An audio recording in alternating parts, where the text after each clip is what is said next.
Assalamualaikum warahmatullahi wabarakatuh. Di video kali ini, gue mau membahas dan merangkum alur cerita sebuah film dengan anggaran menelan biaya 50 juta euro, menjadikan film ini salah satu film Jerman termahal sepanjang masa. Perfume: The Story of Murderer, sebuah film tahun 2006 yang disutradarai oleh Tom Tykwer. Film ini diperankan oleh Ben Whishaw sebagai tokoh utama bernama Jean-Baptiste Grenouille.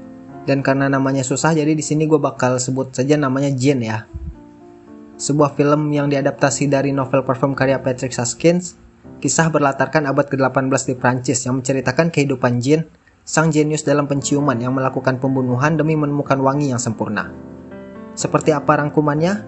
Tapi sebelumnya kita mengingatkan lagi kepada kalian kalau konten ini mengandung spoiler. Jadi buat yang belum nonton filmnya, alangkah baiknya jika kalian menontonnya terlebih dahulu. Oke, kalau sudah, sekarang saatnya checklist out. Film dimulai dengan penceritaan naratif dari narator yang menarasikan kalimat Jean-Baptiste Grenouille, sang pembunuh terhormat. Dikisahkan, Jean yang dilahirkan di sebuah pasar ikan di Prancis. Ibunya melahirkannya saat sedang memotong ikan di pasar tersebut. Ia kemudian dibiarkan begitu saja oleh ibunya di bawah kolong meja tempat ibunya memotong ikan. Setelah diketahui oleh orang sekitar bahwa ibunya berniat membunuh bayinya sendiri, kemudian ibunya digantung atas tindakannya tersebut. Jean dibesarkan di sebuah panti asuhan. Jean tumbuh menjadi manusia dengan indera penciuman yang luar biasa. Bahkan dia bisa mengetahui benda dan sifatnya hanya karena dari baunya saja.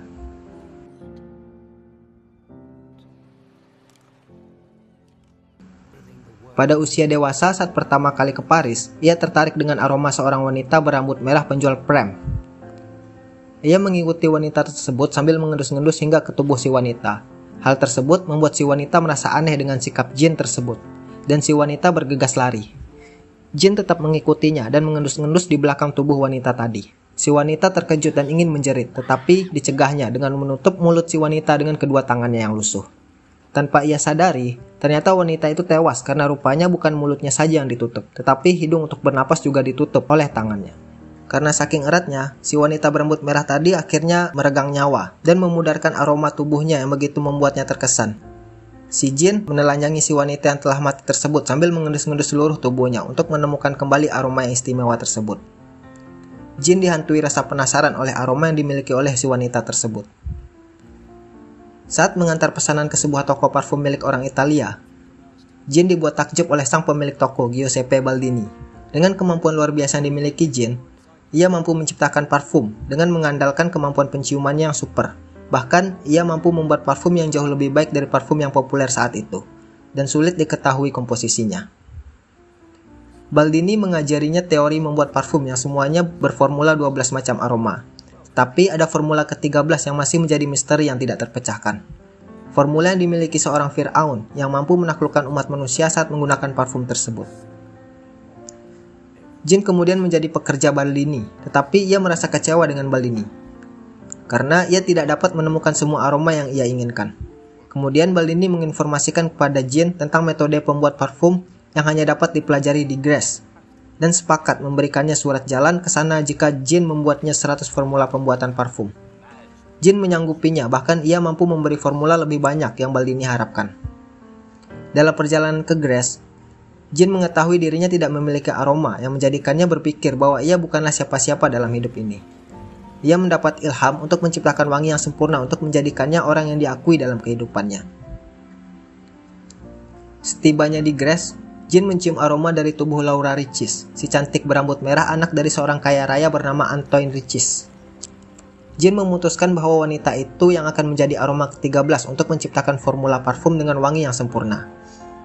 Jean mendapat pekerjaan dari Nyonya Arnaud dan mempelajari metode penyulingan bunga untuk mendapatkan sari aromanya. Ia membunuh seorang wanita pemetik lavender untuk disarikan aromanya dengan meletakkannya di dalam tabung penyulingan. Tetapi metode tersebut ternyata gagal. Kemudian ia mendekati seorang wanita pekerja seks komersial untuk diambil sari aroma tubuhnya yang terkesan istimewa bagi Jean. Si wanita yang melihat gelagat anehnya menolak untuk diolesi dengan lemak untuk diambil aromanya. Kemudian memarahinya sambil mengembalikan uang yang diberikan Jean. Untuk meraih obsesinya, Jean membunuh wanita tersebut. Selanjutnya, ia membunuh wanita-wanita lain dengan aroma istimewa yang dimiliki mereka. yang hanya jin yang mampu mencium aromanya. Ia membuang mayat para wanita yang ia bunuh di sekitar kota Gris. Hal ini membuat kepanikan warga. Setelah mendapatkan 12 formula, ia menargetkan Laura sebagai formula pamungkasnya. Formula ke-13 dengan aroma yang hanya dimiliki oleh wanita suci yang langka keberadaannya. Aroma ini seperti yang dimiliki oleh wanita penjual prem yang menjadi korban pembunuhan pertamanya. Tanpa kesulitan, jin mampu menyusup ke penginapan tempat Laura diasingkan oleh ayahnya. Meskipun penjagaan dan pertahanan penginapan tersebut begitu ketat, jin mampu dengan leluasa memasuki ruangan tempat Laura tidur. Di sana ia menyarikan aroma tubuh Laura. Keesokan harinya, sang ayah sangat terkejut dan sedih melihat anaknya telah tewas di atas ranjang kamarnya. Ia kemudian ditangkap pasukan militer pada saat telah menyelesaikan formula, membuat parfum dengan wangi yang sempurna. Pada hari eksekusi tiba, ia menggunakan parfum tersebut di saat ia akan dibawa untuk dieksekusi dan dianiaya para penjaga tahanan. Semua orang menjadi tunduk dan menghormatinya.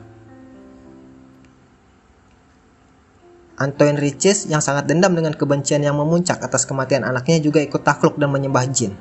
Ratusan orang yang sebelumnya mengutuknya dan ingin menonton eksekusinya juga menjadi tak sadarkan diri dengan birahi yang tidak terkendali saat jin menyebarkan aroma parfum ciptaannya. Ratusan orang serentak melakukan hubungan seks saat terpesona dengan aroma parfum tersebut. Pada saat itu, ia kembali terkenang dengan seorang wanita pertama yang membuatnya terpesona dengan aromanya yang istimewa. Kemudian ia dengan leluasa berjalan dan meninggalkan Gres. Dengan parfum yang dimilikinya, ia mampu menaklukkan seluruh dunia. Pada kenyataannya, bukanlah kekuasaan yang diharapkannya, ternyata kebahagiaan tersebut yang ia dambakan. Kebahagiaan merasakan cinta kepada seseorang yang ia temukan melalui kemampuan indera penciumannya yang istimewa.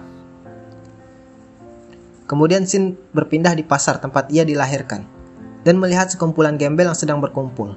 Kemudian ia menuang semua parfum yang tersisa di kepalanya. Seketika orang-orang tersebut terpesona dengannya. Mereka mengatakan bahwa ia adalah malaikat. Kemudian mereka mendekatinya. Setelah itu, para gembel ini memakan tubuhnya si jin. Keesokan harinya, semua yang tersisa hanya pakaian yang dikenakan jin dan botol parfum yang ia miliki dengan sisa setetes parfum di ujung bibir botol. Kemudian film pun selesai.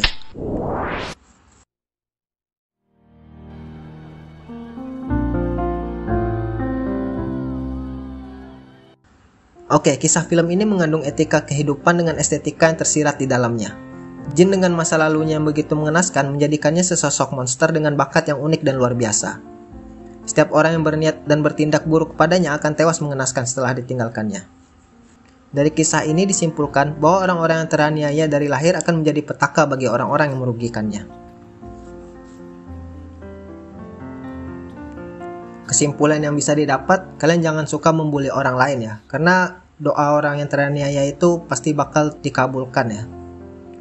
Oke, mungkin sekian dulu untuk video kali ini, sampai jumpa di video selanjutnya dan Assalamualaikum warahmatullahi wabarakatuh.